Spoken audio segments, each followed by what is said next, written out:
આપણે શું વાત કરતા હતા કમળ? આપણે શું વાત કરતા હતા? આ તને ભાડું ને તો હું બધું ભૂલી જાઉં. હા મારા હું એટલે બધો માવ માવ માવ એ કે મને કે મારા આમ તમે મૂંઝાતા નહીં. હવે આવું કહેવા વાળો મળી જાય તોય મજા આવી જાય ને. આ વાત કરતા કરતા તમને પૂછવું હાટું તમે આમાં વાતમાં છો કે હાંકવા જ ગયો એવું છે. એક જગ્યાએ મેં વાત કરતા કરતા અટકી ગયો ને મેં કીધું કે આપણે કઈ વાત કરતા હતા તો એક જણો કે હી હાટું તમને લાવ્યા અમે થોડા ધ્યાન રાખવા બેઠા. અને બહુ સાચી વાત છે યાર, આપણને કોઈ ભજન હૈયે જ નથી રહેતું. હે ભજન યાદ રહે જ નહીં, કારણ કે યાદ રહે તો એ ભજન જ ન કહેવાય. અને યાદ રહી જાય તો સવાલ નથી.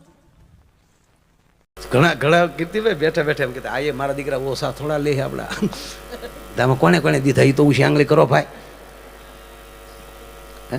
તમારો પ્રેમ એ જ અમારું પેમેન્ટ છે. અમારે એક નો અગાસી મો ભો અલાર્મ ને ચાવી ભરે આમ ટર ટર ટર હાથમાંથી ઘડિયાળ છટકી ત્રીજે માળીને આમ કરીને ઉભો. મેં કીધું ખોબો તરીને કામ ઉભો? મને કે ઘડિયાળ પડી ગઈ. મેં કીધું કોક લઈને વયું ગયું હોય ને. મને કે ના ના અડધી કલાક મોડી છે.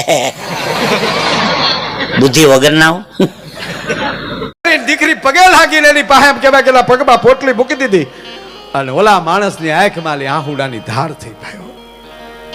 દીકરીને ઊભી કરી બેટા તે મને કાકા કીધું ને એટલે તું મારી દીકરી કહેવાય. લઈ લે તારા ઘરેણા. તારું એક બારે રાતે ફાઈ ન જો બેટા.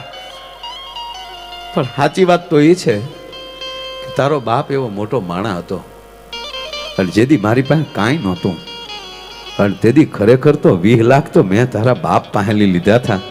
તો હવે મારે તારા બાપ પછી કોને આપવા એનો સાચો વારસદાર કોણ એ ગોતવા હાટું મેં કર્યું. ખરેખર તો મારે 20 લાખ દેવાના છે દીકરી. એટલે તું મારી દીકરી છો અને ખરો વારસદાર મારે તને ગોતવા માટે મેં આ કર્યું છે. સાહેબ દીકરીનો પ્રેમ અને બાપનો પ્રેમ કોઈ દી જિંદગીમાં મરતો નથી મારા વાલા. બેનોમાં ઈર્ષા બહુ, અદેખાઈ બહુ, ઝેરીલા બહુ. હમણાં એક બેન ને હરફ કડી ગયો. મેં એના પતિને ફોન કર્યો જલ્દી આવો તમારા પતિને હરફ કડી ગયો. મને કે હરફ કડ્યો નથી એ ઝેર ભરાવા આવે છે. આપણે નથી પેટ્રોલ પુરાવા જતા. એ બેનો ક્ષમા કરજો. અવડો મોટો અંબોડો કરે 500 રૂપિયાનું બકલ નાખે પોતે તો જોઈ નથી હકવાની. બીજી ગરીબ માણસની બાયુનો જીવ બારવા હાટું ખરો ને.